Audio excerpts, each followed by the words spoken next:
Real estate అయితే భయం, కాంగ్రెస్ వస్తే రియల్ ఎస్టేట్ డమాల్ అవుతుంది అని. దాని మీ కౌంటర్ ఏంటి? కాంగ్రెస్ అధికారంలో ఉన్నప్పుడే మీరు ఏంటి అష్యూరెన్స్? సార్, కాంగ్రెస్ అధికారంలో ఉన్నప్పుడే కోకాపేటలో 14 కోట్లకి ఎకరం అమ్ముడు పోయింది.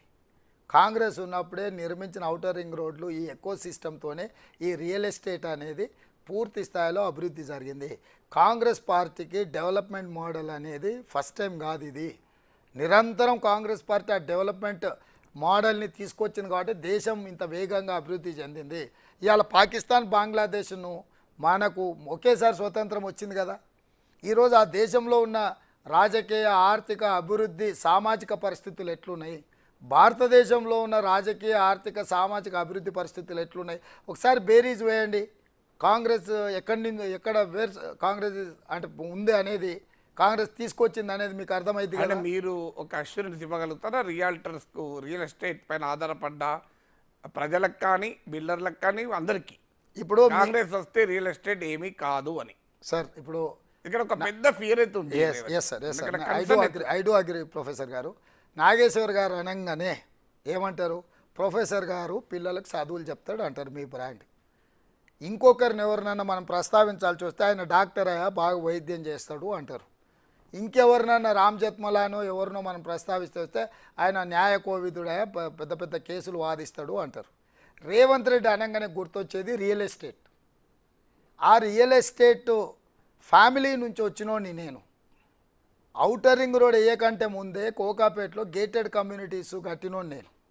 సో రియల్ ఎస్టేటు ఏ విధంగా డెవలప్ చేయాలి, నాకున్న యూఎస్పీనే ఈ రోజుకు రాజకీయాలలో నేను అంతో ఇంతో మనుగడ సాధిస్తున్నా, నా ఖర్చులు నేను పెట్టుకోగలుగుతున్నా అంటే నేను రియల్ ఎస్టేట్లో అంతో ఇంతో సంపాదించిందే ఈరోజు నన్ను కాపాడుతుంది. కాంగ్రెస్ ఖర్చు కూడా పెట్టుకుంటున్నా. సో రియల్ ఎస్టేట్ అనేది నా పేటెంట్. సో దాన్ని ఏ లెవెల్లో తీసుకెళ్లాలో నాకు తెలిసినంతగా ఎవరికి రాష్ట్రంలో తెలియదు. ఎందుకంటే మిగతా వాళ్ళందరూ వివిధ వృత్తుల నుంచి వచ్చారు. నేను ఒక్కనే ఈ పాలిటిక్స్లో, సమకాలీన రాజకీయాలలో ఉన్న దాంట్లో ఎక్కువగా రియల్ ఎస్టేట్ నుంచి అందులో అవగాహన ఉండి రాజకీయాలకు వచ్చినోని నేను. కాబట్టి హైదరాబాద్ ఎకో సిస్టమ్ని ఎట్లా డెవలప్ చేయాలా, డెవలప్మెంట్ అనేది కూడా నలుదిక్కులో ఎట్లా వ్యాపింపజేయాలా, శాటిలైట్ టౌన్షిప్స్ ఎట్లా కట్టాలి, లా అండ్ ఆర్డర్ని ఎట్లా కంట్రోల్ చేయాలి, ఈ డెవలప్మెంట్ అనేది మధ్యతరగతి, దిగువ తరగతి వాళ్లకు సొంతింటి కళ నెరవేర్చే విధంగా ఎలాంటి ప్లాన్తో ముందుకెళ్ళాలి. కాంగ్రెస్ పార్టీ రాజీవ్ స్వగృహ తీసుకొచ్చి మధ్యతరగతి చిన్న చిన్న అమలైనట్లేదు. వీళ్ళు చేయలేదు సార్, వీళ్ళు వచ్చేసినాక దాన్ని కొలాబ్ చేసేసిండ్రు. అందుకే చెప్తున్నా నేను, కాంగ్రెస్ పార్టీ ఎప్పుడు కూడా మధ్యతరగతి అన్నారు కనుక, సారీ టు ఇంటరప్ట్. ఇప్పుడు ఒకప్పుడు మనం Kukatpally housing board, Moulali housing board, ముంజింజా మార్కెట్ హౌసింగ్ బోర్డు ఇట్లా చూసేవాళ్ళం. బాగలింగంపల్లి హౌసింగ్ బోర్డు ఇవన్నీ మామూలుగా సంజీవ్ రెడ్డి నగర్, ఇప్పుడు ఏమీ లేవు. ఇప్పుడు కాంగ్రెస్ లేదు కదా సార్, మీరు చెప్పేది అదే కదా. కాంగ్రెస్ లేదు కాబట్టి కుకట్పల్లిలో ఉన్న ఫేజ్ 1, ఫేజ్ 2, ఫేజ్ 3, ఫేజ్ 4 ఏవైతే ఇతర రాష్ట్రాల నుంచి ఇక్కడికి వచ్చి ఉద్యోగ ఉపాధి అవకాశాల కోసం వచ్చిన వాళ్ళు అందరు సొంతింటి కళను నెరవేర్చిందే కాంగ్రెస్ పార్టీ. నాకు మీ నుంచి కావాల్సిన అష్యూరెన్స్, కాంగ్రెస్ పార్టీ గెలిస్తే అలాంటి హౌసింగ్ బోర్డు స్కీమ్స్ మళ్ళీ వస్తాయి? 100% వస్తాయి. ప్రైవేట్ సెక్టర్లో కానీ కాంగ్రెస్ పార్టీ కూడా టీఆర్ఎస్ లాగా ఆ రోజులో భూములు అమ్ముకున్నది. కాంగ్రెస్ పార్టీ భూమి అమ్మితే నక్లెస్ రోడ్ వేసింది, కాంగ్రెస్ పార్టీ భూమి అమ్మితే హైదరాబాద్లో ఫ్లైఓవర్లు కట్టింది. కానీ కేసీఆర్ భూములు అమ్మి ఆయన ఆస్తులు పెంచుకున్నాడు. అంటే మీరు ఆవకత చెప్పినట్టు ఇక్కడికి పోయినా మళ్ళీ కేసీఆర్ కుటుంబం మరి ఆయనే కదా 10 ఏళ్ళు ముఖ్యమంత్రి. తెలంగాణకు మొదటి చివరి ముఖ్యమంత్రి ఆయనే కదా ఇప్పుడు ఉన్నంత 10 ఏళ్ళ. ఎవరైనా వస్తే ఇంకో పేరు కూడా తీసుకున్నట్టు. మామూలుగా హిస్టరీని మనం క్రీస్తు శకం, క్రీస్తు పూర్వం అంటాం.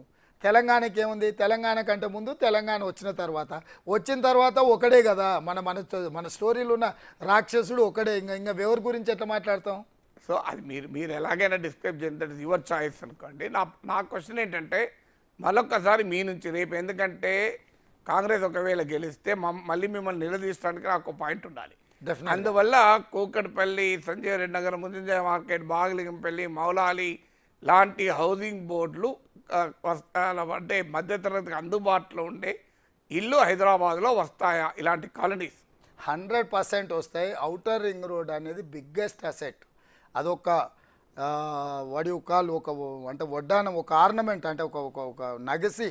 సో దాని చుట్టూతా ప్రతి 10 కిలోమీటర్లకు ఒక శాటిలైట్ టౌన్షిప్ని డెవలప్ చేసి మధ్యతరగతి వాళ్లకు పేదవాళ్లకు సొంతింటి కళ సహకారాన్ని చేయడమే కాకుండా అక్కడికి 10 శాటిలైట్ టౌన్షిప్స్కి మెట్రో రైల్ ఎక్స్టెన్షన్ చేసి రేడియల్ రోడ్స్ డెవలప్ చేసి హైదరాబాదు మీద ఈ ఒత్తిడి తగ్గించి నేను పదే చెప్తున్నా మెగా అంటే ఇప్పుడు మాస్టర్ ప్లాన్ ఏదైతే చేస్తుందో mega master plan for Telangana not for Hyderabad నగరం నుంచి ఔటర్ రింగ్ రోడ్ వరకు ఉన్న ఇన్సైడ్ ఉండే ప్రాంతం అంతా urban Telangana, outer ring road నుంచి రీజనల్ రింగ్ రోడ్ వరకు ఉండే ప్రాంతాన్ని suburban Telangana, regional ring road నుంచి తెలంగాణ సరిహద్దుల వరకు రూరల్ తెలంగాణ.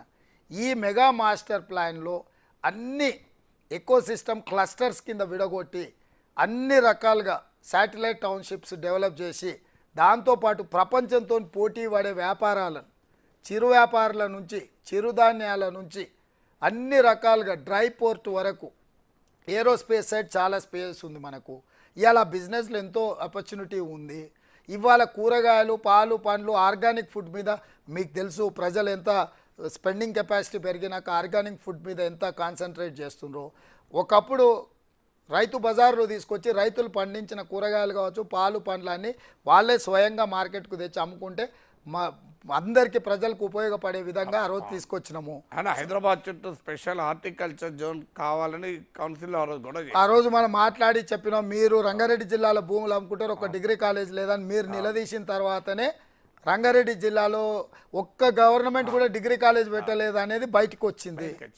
సో ఇట్లాంటి వ్యవస్థలన్నిటిని కూడా ప్రక్షాళన చేసి ఈ ఈ ఈ డెవలప్మెంట్ అనేదాన్ని రేషనలైజ్ చేసి సామాన్యులకు అందుబాటులోకి తీసుకొచ్చే విధానాన్ని 100% కాంగ్రెస్ పార్టీ తీసుకుంటుంది. ఈరోజు కేసీఆర్ మోడల్, మోడీ మోడల్, అదానీ అంబానీని ఎట్లయితే క్రోనీ క్యాపిటలిజంలో దేశాన్నంతా వాళ్ళకి అప్పచెప్పిండో కేసీఆర్ కూడా రాష్ట్రంలో ఒక నలుగురిని తయారు చేసి మొత్తం ఆర్థిక వ్యవస్థను వాళ్ళ చేతిలో గుత్తాధిపత్యంగా వాళ్ళకి అప్పచెప్పిండు. సో అది ఎప్పటికి కూడా మనకు ప్రమాదం. లే నేను అదే చెప్తున్నా. కాంగ్రెస్ ఉన్నప్పుడు చాలామంది అట్లాంటి వాళ్ళని తయారు చేసింది. కాంగ్రెస్ ఎప్పుడు కూడా క్రోనీ క్యాపిటలిజంని ఎప్పుడు ప్రోత్సహించలేదు. సో ఇప్పుడు తెలంగాణలో కూడా రేషనలైజ్ చేస్తాం. డెవలప్మెంట్ అనేది ఒక ఈక్వల్ బేసిస్ మీద దాన్ని ఆ రకంగా ముందుకు తీసుకెళ్ళడానికి కాంగ్రెస్ పార్టీ చేస్తుంది. నాకు చాలా క్లియర్ విజన్ ఉన్నది.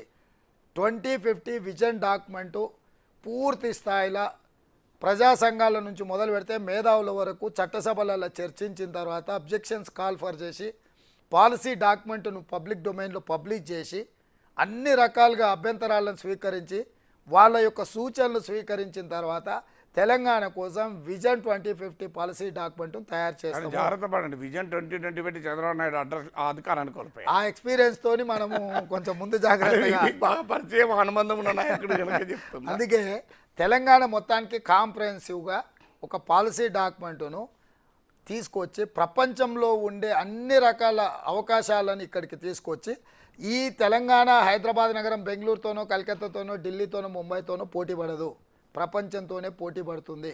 ప్రపంచంలో ఉండే అన్ని ఆపర్చునిటీస్ని education wise, employment wise, health wise ఎన్ని రకాలుగా ఆపర్చునిటీస్ ఉన్నాయో మనము ప్రపంచంతోనే పోటీ పడే విధంగా తెలంగాణ రాష్ట్రాన్ని కేసీఆర్ దాన్ని డల్లాస్ చేస్తాను, దీన్ని అన్నీ చేస్తాను, నేను అవి చేస్తాను. వాళ్ళందరితో పోటీ పడి ఇక్కడ నుంచి మనం మేధో సంపత్తిని ఎగుమతి చేస్తాం. ఇవాళ ప్రపంచంలో ఒక స్టడీ ఏం చెప్తుందంటే ప్రతి 10 మంది ఐటీ నిపుణులలో 4 భారతీయులు, ప్రతి 4 భారతీయులలో తెలుగువాడు ఒక్కడు. అంటే ఆ లెవెల్లో సిలికాన్ వ్యాలీలో second language Telugu. Yes. So అట్లాంటాలో నిలబడి అప్పారావు అని గట్టిగా వెళ్తే 4 వస్తారు. ఎస్. మరి అంటే ఆ స్థాయికి ఎందుకు వచ్చిండ్రు? రాజీవ్ గాంధీ గారు ఈ దేశానికి కంప్యూటర్ని పరిచయం చేసిండు. ఆ తర్వాత ఈ రాష్ట్రం అందిపుచ్చుకున్నది. సో ఆ సెక్టర్ని మనం గ్రో చేసినాం. అది సో అందుకోసం ఏంటంటే కొత్త ఆపర్చునిటీస్ని చదువుకునే యువకులకు అందుబాటులోకి తీసుకొచ్చి వృత్తి నైపుణ్యం తీసుకొచ్చి సెమీ స్కిల్డ్ లేబర్ కూడా ఇవాళ నేను సింపుల్గా చెప్తున్నా 10th ఇంటర్ చదివి ఖాళీగా తిరిగే వాళ్ళకు ఇవాళ కారుకు ఒక మంచి డ్రైవర్ని 50,000 జీతం ఇద్దామన్నా మంచోడు దొరకలేడు. కోటి పెట్టి కారు కొంటాము, డ్రైవర్ దగ్గర ఏదైనా అటు ఇటు అయిపోతే వాడు తీసుకొని పోయి గుద్దుతే 20 లక్షలు అవుతుంది.